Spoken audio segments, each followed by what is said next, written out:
Goed, ons maak klaar vir oggend met die gedeelte in Efesiërs 6. Wat gaan oor die wapenrusting van God. Ek glo die tydsberekening is reg, soos wat die Here se tydsberekening altyd reg is. Want die tye waarin ons leef met al sy uitdagings, al sy versoekinge op ons pad is legio. Die wapenrusting wat die gelowiges nodig het, word hier deur Paulus beskryf vanaf vers 10 in Efesiërs 6. Ek gaan dit vir julle lees. Eindelik, my broeders, word kragtig in die Here en in die krag van sy sterkte. Trek die volle wapenrusting van God aan, sodat julle staande kan bly teen die liste van die duiwel. Want ons worstelstryd is nie teen vlees en bloed nie, maar teen die owerhede, teen die magte, teen die wêreldheersers van die duisternis van hierdie eeu, teen die bose geeste in die lig. Daarom, neem die volle wapenrusting van God op, sodat julle weerstand kan bied in die dag van onheil, en nadat julle alles volbring het, staande kan bly. Staan aan vas, julle lendene met die waarheid omgord, met die borswapen van geregtigheid aan, en as skoene aan julle voete die bereidheid vir die evangelie van vrede. Behalwe dit alles, neem die skild van geloof op, waarmee julle al die vuurige pyle van die bose kan uitblus, en neem aan die helm van verlossing en die swaard van die Gees. Dit is die woord van God. Terwyl julle met alle gebed en smeking by elke geleentheid bid in die Gees, en juis daartoe waak, met alle volharding en smeking vir al die heiliges. Hierdie brief aan die gemeente in Efese, aan die gelowiges, begin met die feit dat ons geseën is as gelowiges met al die seëninge van die hemel. Ons is geseën met bonatuurlike geestelike voordele, maar ons trotseer ook 'n bonatuurlike geestelike vyand. En ons het nodig om daarvoor toegerus te wees, soos wat ons in die reeks gesien het tot vandag toe. Paulus sê vir ons, ons is in 'n onsigbare oorlog, 'n geestelike oorlog, aanvalle op ons gedagtes elke dag van ons lewe. En daarom, trek aan die gordel van waarheid, die borsharnas van geregtigheid, die skoene van bereidheid vir die evangelie van vrede, die skild van geloof. Neem die helm van verlossing en neem die swaard van die Gees. Maar ek weet nie of julle opgemerk het dat daar ook 'n laaste addisionele alles oorheersende element is wat vervat is in die wapenrusting. En ons sien dit in vers 18. En dis waar ons vanoggend gaan stil staan. Daar staan in Efesiërs 6 vers 18, terwyl, trek jy die wapenrusting aan, terwyl julle met alle gebed en smeking by elke geleentheid bid in die Gees. Neem die volle wapenrusting op, terwyl julle bid. Die finale wapenrusting in die gelowige, van die gelowige wat hier beskryf word in Efesiërs 6 is gebed. Ons is geneig om dink die laaste een is die swaard van die Gees. Maar dis eintlik die wapen van alle gebed. Alle gebed. Hierdie wapen word vir die gelowige gegee omdat dit hom kan red as die ander dalk misluk. En met hierdie wapen van alle gebed sal die Christen in staat wees om te oorwin teen almal wat teen hom opstaan in die vallei van doodskade weer. Wanneer hy sy siel uitstort in gebed, dan dwing hy respek af en staan hy in oorwinning voor die vyand. En dis natuurlik 'n refleksie van wat Jesus sê in Lukas 18, né? Dat 'n mens gedurig moet bid en nie moedeloos word nie. Maak nie saak hoe moeilik die omstandighede is nie, hoe groot die aanval op jou lewe is, in die geesteswêreld nie, maak nie saak hoe sterk die vyand vir jou voel nie, en hoe moeilik dit vir jou voel om die oorwinning te behaal nie. Dis die twee opsies. Bid of moedeloosheid. Die opdrag is essensieel en fundamenteel in elke gelowige se lewe. En wanneer dit by die wapenrusting van die Christen kom, dan is dit die klimaks aan die einde van die brief. Alles eindig met hierdie oproep tot gebed. Dis nie net die einde van die wapenrusting nie, dis ook die einde van die brief aan die gemeente in Efese.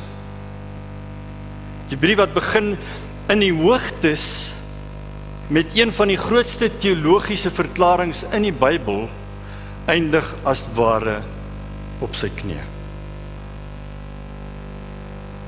En dis belangrik dat ons die groter prentjie hier verstaan, om die belangrikheid van gebed te verstaan.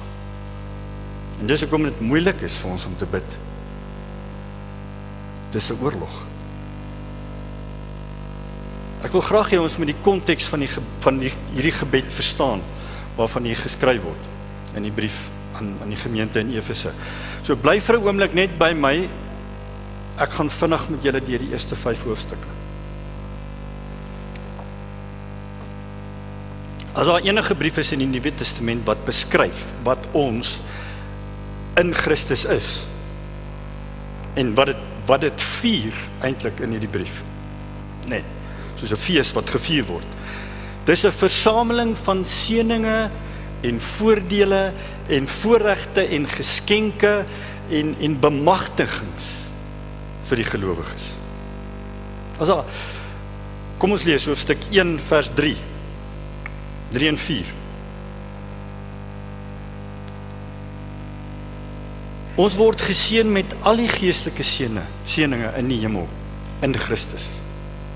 Vers 4. In hom uitverkies voor die grondlegging van die wêreld. Weet jy wat se voorreg het jy as kind van God? Om heilig en sonder gebrek te wees. Vers 4 en 5.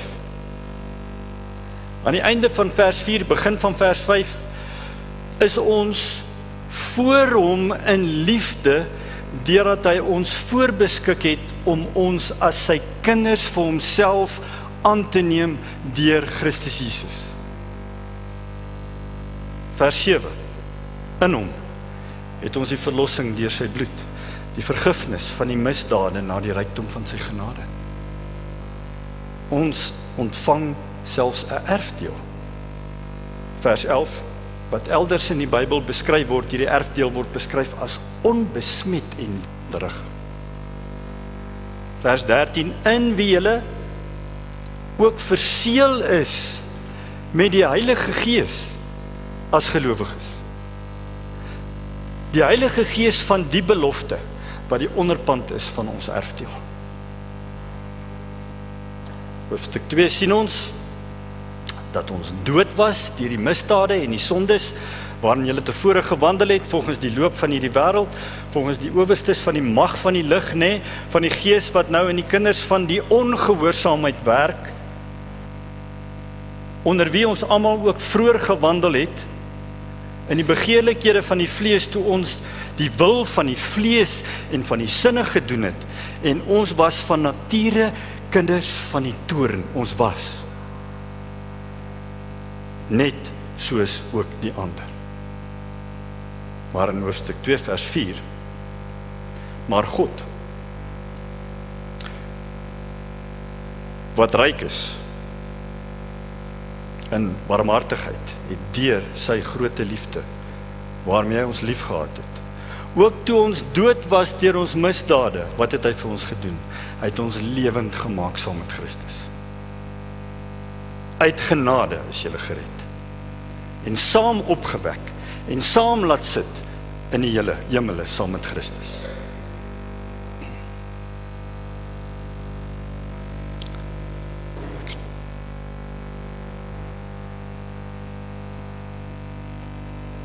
Onthou, ongelowiges het nie hierdie dinge ontvang nie.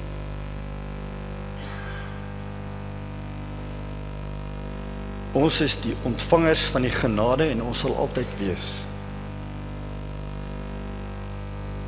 2 vers 7 sê, sodat hy in die eeue wat kom, kan betoon die uitnemende rykdom van sy genade in goedertierenheid oor ons in Christus Jesus. Want uit genade is julle gered deur die geloof, en dit nie uit julle self nie, dit is 'n gawe van God. 2 vers 10 sê, luister net al die voordele, al die seëninge wat ons ontvang as gelowiges. Want ons is sy maaksel, geskape in Christus Jesus tot goeie werke wat God voorberei het sodat ons daarin kan wandel. Vers 13, maar nou in Christus Jesus het julle wat vroeër ver was naby gekom deur die bloed van Christus. Vers 19 en 22. So is julle dan nie meer vreemdelinge en bywoners nie, maar medeburgers van die heiliges en huisgenote van God. Ons is 'n woning van God in die Gees. En so word daar in hoofstuk 3 nog 'n klomp seëninge van die rykdom genoem wat ons ontvang het, die heerlikheid en die krag. En ons sien in hoofstuk 3 verder, ek gaan dit net vir julle lees, dat hy aan julle mag gee na die rykdom van sy heerlikheid, 'n gebed, wat ek al baie vir julle gebid het, om met krag versterk te word deur sy gees in die innerlike mens, sodat Christus deur die geloof in julle harte kan woon, julle wat in liefde gewortel en gegrond is, en julle in staat kan wees om saam met die heiliges ten volle te begryp wat die breedte, lengte, diepte en hoogte is, en die liefde van Christus te ken, wat die kennis oortref, sodat julle vervul kan word tot al die volheid van God. Wow. Vinnig gekyk hierna op van die verklarings in die eerste 3 hoofstukke, wat vir ons vertel wie ons in Christus is en wat dit beteken om 'n Christen te wees. En dan begin hoofstuk 4 deur vir ons te sê dat as ons dit dan nou is, moet ons in die geloof optree asof dit waar is. Hoofstuk 4 begin deur vir ons te sê dat ons nou in geloof moet optree. Wandel dan waardig die roeping waarmee jy geroep is. Daar het ons gesê, dis waarvoor ons die wapenrusting nodig het. Vyand, die duiwel het niks teen ons nie, hy het alles teen God. So hy wil ons verhoed om te doen waarvoor die Here ons hier op aarde gesit het. Aangesien ons dan die Seun van God as verlosser en die Gees van God in ons het en in verhouding staan met God die Vader, en aangesien ons lede is van die liggaam van Christus en in die kerk is en onder die leringe van die woord sit, en aangesien ons saam groei om meer soos Christus te wees, maak dan nou seker, hoofstuk 4 vers 17, dat julle nie meer wandel soos die ander heidene nie. Ons moenie meer lewe soos ons voorheen gelewe het nie. Vers 20, as julle ten minste van hom gehoor het en in hom onderrig is, soos die waarheid is in Jesus, dat julle wat die vorige lewenswandel betref, die ouë mens moet aflê wat deur die begeerlikhede van die verleiding te gronde gaan. Vers 23, dat julle vernuwe moet word in die gees van julle gemoed. Daar val ons gedagtes aan. En julle met die nuwe mens moet beklee, wat na God geskape is, in ware geregtigheid en heiligheid. En dan praat hy van 'n paar baie praktiese dinge wat ons moet doen. Hy sê in hoofstuk 5 vers 1, wees dan navolgers van God soos geliefde kinders, en wandel in liefde soos Christus ons ook lief gehad het. En in vers 8, maar nou is julle lig in die Here. wandel dan soos kinders van die lig. Jy weet wie jy is. Vers 15, vers 18. Pas dan op dat julle nougeset wandel, nie as onwyse nie, maar as wyse. Vers 18, maar word met die Gees vervul. Ons het die krag van die Heilige Gees tot ons beskikking, vir elke verhouding in ons lewe. Elke verhouding waarin ons staan, vir jou huwelik, vir jou werk, vir jou familie, vir jou vriende. Jy het die krag van die Heilige Gees tot jou beskikking, vir daai verhoudings. En dan sê hy in hoofstuk 6 vers 10, word kragtig. Word kragtig. In die Here en in die krag van sy sterkte. Ons het wapens nodig. Al het ons al hierdie dinge ontvang, wat ons in die eerste 3 hoofstukke gesien het, moet ons weet, ons het 'n formidabele vyand. En ons het nodig om gewapend te wees om die oorwinning oor hom te behaal. En ten spyte van alles wat ons ontvang het in die eerste 3 hoofstukke, wat ek sou dink is om die duiwel te kyk, ontvang ons ook hierdie wapenrusting tot ons verdediging teen die aanslag van die duiwel, want ons het 'n sondige vlees. Die feit is, ek dink hierdie batterye is besig om pap te word. Die feit is, ons het alles ontvang wat verband hou met lewe en godsvrug. Maar is presies hier waar daar 'n potensiële probleem is. Jy kan dit geestelike hoogmoed noem as jy wil, of jy kan dit geestelike oorversekerdheid noem as jy wil. 1 Korintiërs 10, wie meen dat hy staan, moet oppas dat hy nie val nie. By die tyd wat jy by Efesiërs 6 vers 17 kom, as jy vlugtig deur al die ander hoofstukke geblaai het, mag jy dink dat jy ontasbaar is. Jy het alles in Christus ontvang. Al die seëninge en al die krag en al die bronne en al die genade, en jy die Heilige Gees mos as 'n seël van die oorwinning ontvang. Oorwinning is gewaarborg. Ons is steeds menslik en het 'n geneigtheid tot sonde. En ons funksioneer steeds met die lus van die vlees en die lus van die oog. En ons kan nie self voldaan raak en dink. Ons kan net voorgaan met die verstaan van die teologiese waarhede nie, maar sonder God nie. Nadat alles gesê is en nadat dit alles in plek is, bring vers 18 ons by die hoogtepunt.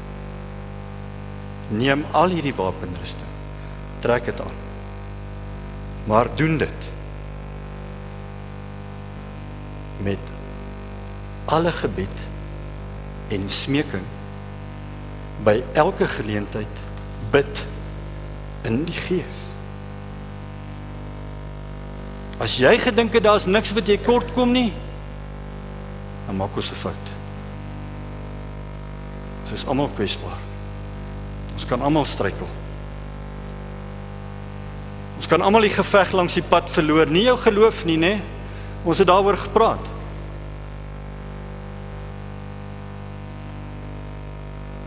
Ons kan die Here onteer, ons kan skande oor die kerk bring. Almal van ons, ek ook. Dis altyd my grootste vrees dat jy jouself kan wond en jou persoonlike getuienis kan skade aandoen. En dit het met baie kerkleiers reg oor die wêreld gebeur. En Paulus sê ons moet besef, selfs met alles wat ons het, al die goed wat ons ontvang het, dat ons sondige geneigtheid so sterk is. En die duiwel het so 'n sterk invloed in die wêreldstelsels, dat ons konstante onderdanigheid nodig het aan God in gebed. Dis 'n latente gevaar, dis 'n sluimerende gevaar, dat Christene wat goeie kennis het van die leringe van die Bybel, 'n sterk en effektiewe greep het op die beginsels van die Christelike lewe, dat hulle tevrede kan raak, selfvergenoegd kan raak, en dat daardie passievolle afhanklikheid van die Here verlore kan raak. So Paulus sluit hierdie brief af met 'n oproep tot gebed. Gebed is die suurstof vir elke Christen se lewe. Net soos wat suurstof as ware sy weg inforceer in jou longe in. Moet die begeerte om na die Here toe te kom in gebed die weg inforceer in jou lewe in. Jy het nie nodig om te probeer asemhaal nie. Dit gebeur van self. Suurstof vind net sy weg in jou longe. Probeer maar jou asem ophou. Dit is maklik om asem te haal. Maar dit is moeilik om op te hou asem. Vir die gelowige is dit maklik om te bid. Dis veronderstel om moeilik te wees om nie te bid nie. En is nie moontlik om die belangrikheid van gebed in hierdie konteks te verstaan as jy nie die eerste 5 hoofstukke verstaan wat hierdie teks voorafgaan nie. Vir die meeste mense is gebed 'n opsie. Jy mag dalk hierdie verklaring van Paulus oor gebed hanteer soos wat jy die meeste ander tekste oor gebed hanteer. Maar hier, julle kan vir ons regmaak vir die lied asseblief. Hier is dit die hoogtepunt van alles. Boonbehalwe alles, ten spyte van al die seëninge wat ons ontvang. Ten spyte van al die wapenrusting tot ons beskikking, sê Paulus. Bid. Ek dink is Donald Whitney wat gesê het, to abandon prayer is to fight the battle with our own resources instead of God's. This will get us nowhere. Het maak nie saak wat die aanvalle in jou lewe is nie. En al is jou wapens nie altyd gereed nie, hoor die Here jou gebed en hy sal jou red. Is jy tans onder aanval? Is daar iets in jou lewe wat vir jou voel dat jy net nie oorwinning kry nie? Weet net dit. Die Here wil jou red. Hy wil vir jou uitkoms gee.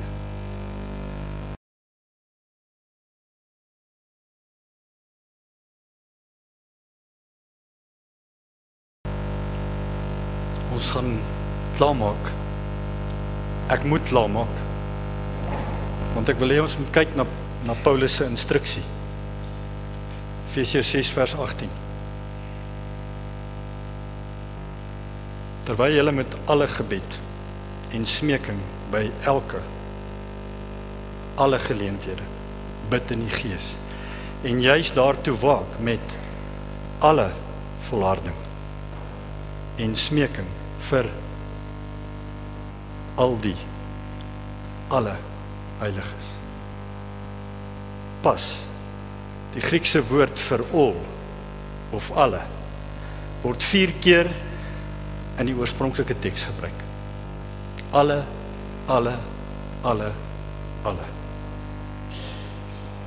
So ons moet aflei, dis belangrik. So watter elemente val onder hierdie kategorie van alle? In die eerste plek gaan dit oor die frekwensie van gebed. By elke geleentheid.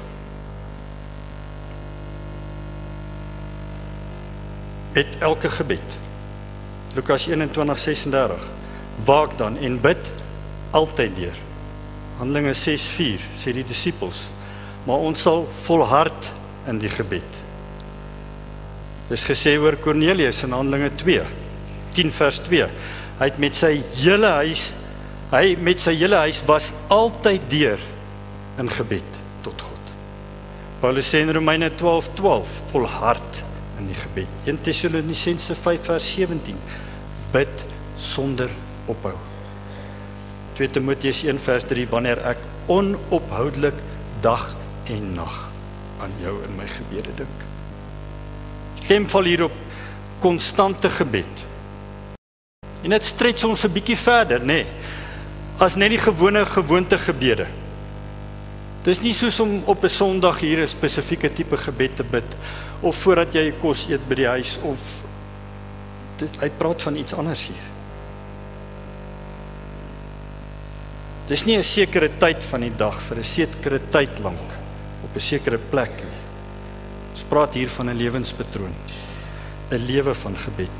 Dit gaan oor die bewustheid van die Here se teenwoordigheid op alle tye in ons lewens.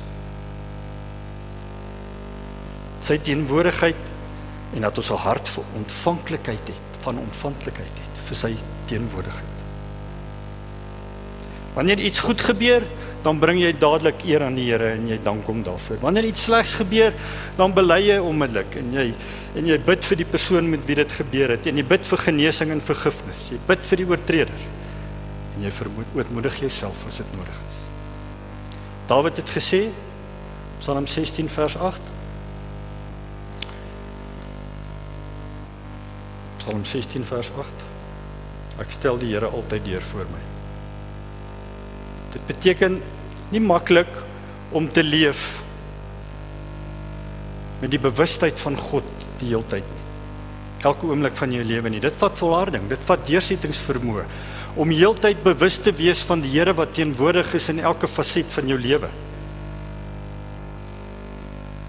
Om op 'n sekere oomblik te vra, Here, hoekom het dit nou gebeur? Here, ek sukkel om hierdie te verstaan wat nou besig is om te gebeur. Hoe lank gaan jy dit nog toelaat, Here, voordat dit tot 'n einde kom? Ek het al baie hierdie tipe vrae gevra.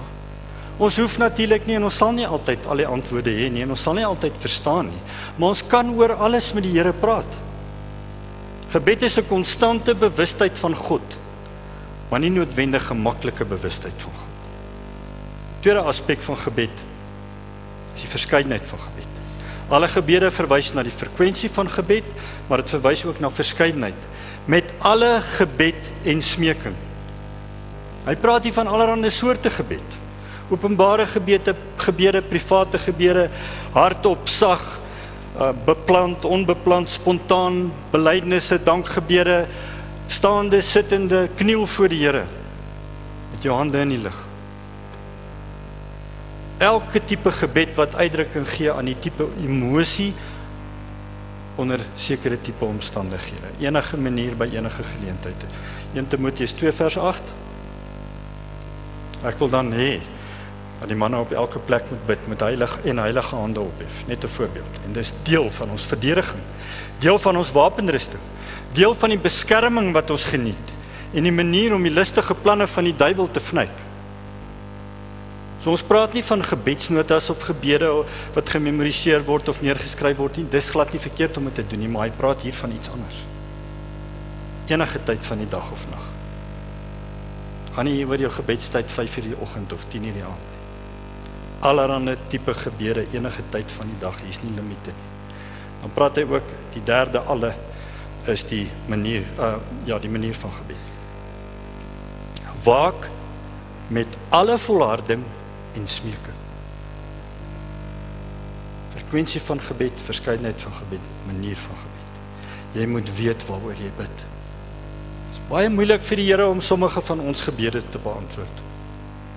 Here, sal jy asseblief al die arme mense seën. Here, help asseblief dat ons nie te ernstig seer kry as ons nou uit hierdie vliegtuig uitspring nie. Wees spesifiek in jou gebede. Markus 14 vers 38. Waak en bid. Waak, jy moet bewus wees wat jy besig is om te bid. Wees oplettend en nugter en waaksaam wanneer jy bid. Moenie net brabbel nie. Dis so lekker as iemand na my toe kom en my vra, is daar iets spesifiek waarvoor ek vir jou kan bid? As jy 'n gebedsjoernaal het waarin jy jou gebede neerskryf en later terugkyk op watter gebede beantwoord is, dan help dit jou om waaksaam te wees wanneer jy bid. Jy weet waaroor jy bid. Jy weet wat jy bid en jy weet wat die resultate is. As jy bid, Here, wees asseblief vandag met almal. Amen. Dit is moeilik vir die Here, dink ek. Maar, Here, sal jy asseblief vir Johan guns gee as hy vandag vir die onderhoud gaan, vir werk by Goldfields, en sal jy vir hom 'n werksgeleentheid gee? Dit is iets anders. Jy moet waaksaam bid. Weet wat om jou aangaan, bid met insig, bid verdedigende gebede. Jy weet dalk jy gaan nou in 'n potensieel versoekende omstandigheid in, situasie in. Bid as jy daar ingaan. Here, lei my nie in die versoeking nie. Wees volhardend, bid die saak deur. En dan die laaste een, die vierde, alle. Bid vir alle heiliges. Fokus in jou gebed. Onthou dis hierdie konteks van Efesiërs, die boek Efesiërs. Ons bid natuurlik ook vir ongelowiges. Maar wat Paulus hier sê is, die gebede wat jy bid moet wees vir al die heiliges. Die indirekte fokus van gebed hier is al die heiliges. Die direkte fokus is die Here, want Johannes 14 vers 13 sê, en wat julle ook al in my naam mag vra, dit sal ek doen, sodat die Vader in die Seun verheerlik kan word. Dis die absolute doel, om in die Here te plaas, sodat hy verheerlik kan word deur jou gebed. Jy bid vir die heiliges, sodat die Here verheerlik kan word deur die heiliges. Jy bid indirek vir die heiliges, direk vir die glorie van God. Dis die kritiese doel van die gebede. Dis hoe die liggaam van Christus funksioneer. 'n Christen is nie veronderstel om net te fokus op sy eie behoeftes nie, sy eie probleme nie, maar op alles van die hele liggaam van Christus. Ons moet verstaan dat deel van die verantwoordelikheid van die liggaam van Christus is om te bid vir mekaar. In die lig van dit alles waarna ons vanoggend gekyk het, is dit belangrik om net een belangrike verklaring van bewus te wees. Alles, al die gebede, is veronderstel om gebid te word in die Gees. Terwyl jy met gebed en smeking by elke of alle geleenthede bid in die Gees. Al die gebede moet in die Gees gebid word. En hier is 'n baie algemene Nuwe Testamentiese beginsel. Judas vers 20 sê, maar julle geliefdes moet julle self opbou in jul allerheiligste geloof in die Heilige en in die Heilige Gees bid. As jy wil groei en sterk wil wees en die oorwinning wil behaal, het ons nodig om te bid in die Heilige Gees. Wat beteken dit? Vir baie jare het die charismate en die Pinksterkerke gesê, hierdie beteken dat ons in tale spreek. Maar wat hier staan is om in harmonie te bid met die Heilige Gees. Bid geduldig met die gedagtes en die wil van die Heilige Gees. Dit word verduidelik in Romeine 8 vers 26. En net so kom ook die Gees ons swakhede te help, want ons weet nie reg wat ons moet bid nie, maar die Gees self tree vir ons in met onuitspreeklike sigtinge. Een van die mees bemoedigende teksgedeeltes vir my in die woord. Hy praat hier van gelowiges wat hulp nodig het, want ons weet nie altyd hoe om te bid nie, en wat om te bid nie. Daar's dinge wat ons nie voorsien nie, en ander dinge wat net so kompleks is, dat ons nie altyd weet in watter rigting moet ons nou bid nie. Feit is, ek was al in baie situasies wat ek nie geweet het nie. In hierdie geval beteken dit nie om in tale te bid nie. Jy kan natuurlik in jou taal bid as jy wil. Maar hier beteken dit, dis die Gees wat vir ons intree met onuitspreeklike sigtinge. Romeine 8:27. En hy wat die harte deursoek, wie is dit? Dis die Here. Weet wat die bedoeling van die Gees is, omdat hy ooreenkomstig die wil vir ooreenkomstig die wil van God vir die heiliges intree. Hoor julle wat doen die Heilige Gees? Hy tree ooreenkomstig die wil van God vir ons in. Die Gees van God weet hoe om vir jou te bid. Die Vader weet wat jy nodig het en die Gees bid in perfekte akkoord met die wil van God. Die Heilige Gees bid ooreenkomstig die wil van God vir die heiliges, vir elkeen van ons wat gered is. So wanneer jy bid in die Gees, beteken dit net dat jy konsekwent bid met die gedagtes van die Gees en die wil van die Gees in jou gedagte. Ons weet nie altyd wat dit is nie, maar ons weet baie oor wat dit is. Want die Here het sy wil bekend gemaak in sy woord. So om te bid in die Gees beteken net om in perfekte akkoord en harmonie te bid met die gedagtes van die Gees van God wat hy vir ons bekend gemaak het in sy woord. Die swaard van die Gees. Ons het nodig om seker te maak dat ons gebede oplyn en konsekwent is met die Gees van God. En die dinge waarvoor die Gees bid en wat God mee saamstem en wat sy wil is die dinge soos heiligheid, ons deugde, ons krag, ons geestelike volwassenheid, ons diensbaarheid, ons verdieping in die liefde van Christus en ons roeping hier op aarde. Ons sien dit nie raak dat die Gees vir ons bid nie. Ons dink mos, dis net Christus wat dit doen. Christus sit aan die regterhand van God. Een voorbeeld hoekom reg so belangrik is, Christus sit aan die regterhand van God en hy tree vir ons in by die Vader. Hy is ons hoëpriester. En dit is natuurlik waar. Maar die Heilige Gees is in ons en hy bid vir ons van hier af. En waarvoor die Gees bid, dit sal die Vader gee. Soos om te bid vir die vrug van die Gees. Nie bid vir materialistiese dinge nie. Bid vir liefde, vreugde, vrede, geduld, vriendelikheid, goedhartigheid, getrouheid, nederigheid, selfbeheersing. Bid dat jy kan wandel in die Gees en nie in die vlees nie. Al die vlees se sondige begeertes nie. Galasiërs 4:6 gee vir ons meer insig oor die bediening van die Gees. En omdat ons sy kinders is, het God die Gees van sy Seun in ons harte gestuur en in ons roep hy uit. Abba. Dit beteken Vader.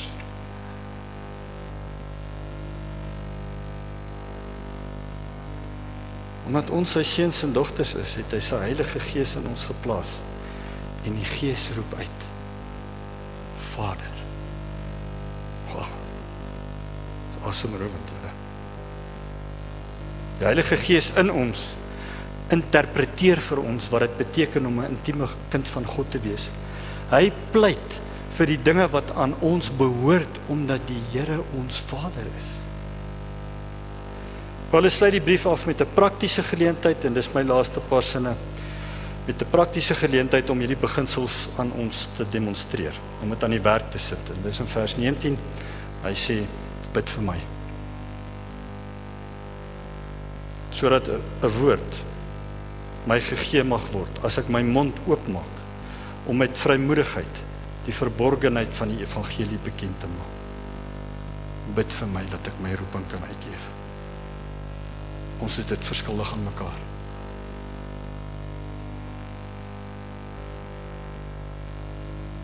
Bid vir my, dat ek, as ek my mond oopmaak, dat die waarheid van die evangelie uit my mond uit sal kom. Sodat ek daarin vrymoediglik mag spreek soos ek moet spreek. Sodat ek my roeping kan vervul op aarde. Gebed is 'n kragtige wapen teen die vyand. Ek bid vir julle. Dankie dat julle vir my bid. Amen. Here, my gebed vandag is net dat elke een wat dalk vandag hier sit en wat nog in die vlees wandel,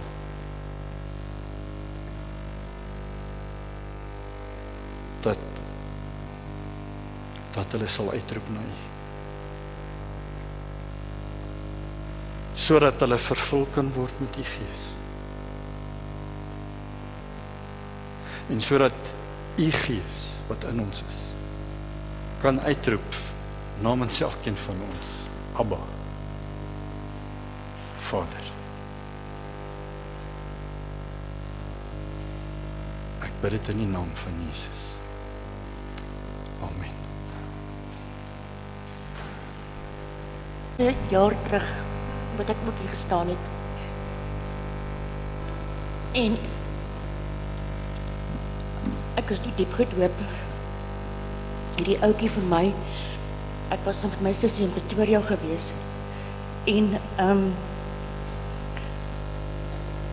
haar voertuig is toe onderskep met Jokkie daar binnekant in.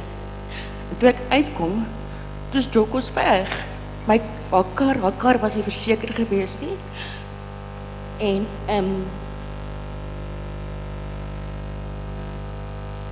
hy is terug na 13 maande. Ek het nie opgehou soek nie, dis soos my kind. Dis my kind die hele, as ek liever as hy lyfiekens kon gesien het, maar ek het nie. En toe my seun het daai tyd gehelp soek en hy het sy naam opgegee vir rescues. En hy intussen was hy in 'n plakkerskamp gewees. En 'n ou tannie het hom nou 'n maand terug, het sy hom nader na huis toe gelok. En soos wat nou die gedink was, I'll rescue you. I'll rescue you. En hy het vir Jokkie gerescue. Hy het nie meer voetjies gehad nie. Sy voetjies was rou. Hy is geslaan. Toe het die tannetjie om veearts toe gewas. Hy sê, niemand wou hom hanteer nie, want hy was voes. Hy het hom met 'n handdoek hanteer. En hy het gesukkel om hom skoon te kry. Nadat hy 3 ure of wat was, hy sê sy het 9 uur aangekom tot 12 uur, het hulle sy nog 18 boersluisies van hom afgehaal met 'n tweezer.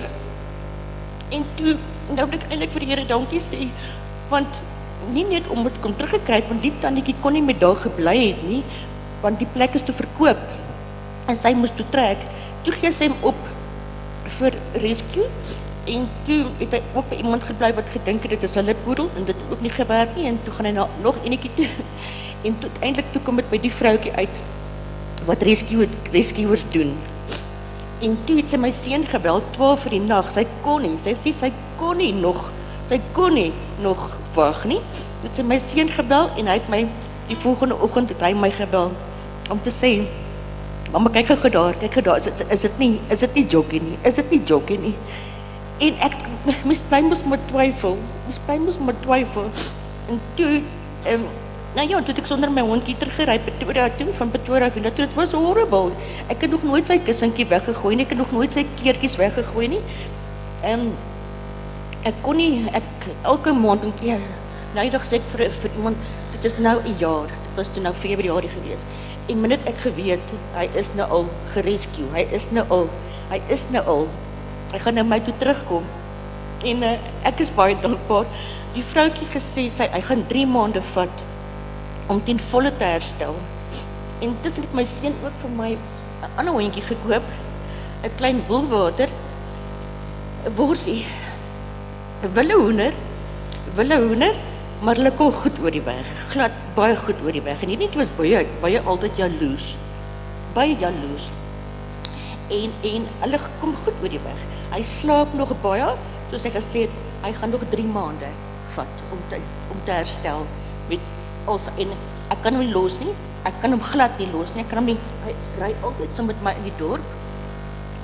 Maar daar's 'n tydjie wat ek hom nou regtig nie kan saamvat nie, want dit is te warm of ek gaan dalk 'n bietjie lank in die dorp wees of maak nie saak nie. En dan moet ek om die huis los, maar hy huil so. Ja, ek wil net soos daai liedjie wat nou was, I'll rescue you. 13 maande het die profas vir my net rondgeloop. Gesoek na sy ma. En ons het mekaar gekry. Hy is ook nie meer vandag se kind nie, hy is 13. En nou ja, ons lewe is 4 jaar, né? So die arme hondjie vir my het 4 freaking jare het hy gesoek na my. Teresa. Theresa, jy sien nie, was 'n jaar terug, ek het jou naam vergeet. En dit voel snaaks om nou vir Jokkie te bid.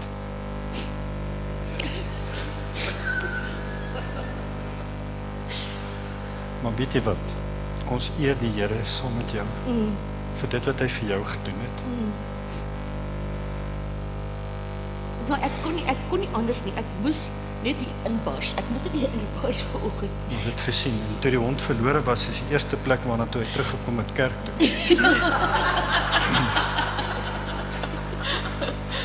Ja. Here, ek wil sommer net vir Theresa bid en ons eer U vir elke een wat 'n hand gehad het in die lewe van hierdie klein hondjie. Wat die hond versorg het, omgegee het, terwyl sy so diep verlang het na hierdie hondjie van haar. Here, en dis op snaakse maniere wat U ons lewens kom verryk en verheerlik en wat U Uself en die grootheid en die goedheid aan ons bekend maak en ons eer U daarvoor. Dankie vir haar getuienis, dit beer ons op en mag U verheerlik word deur elkeen van daai mense wat hierdie vreugde vir haar teruggegee het in die naam van Jesus. Amen. Dankie vir die lewe.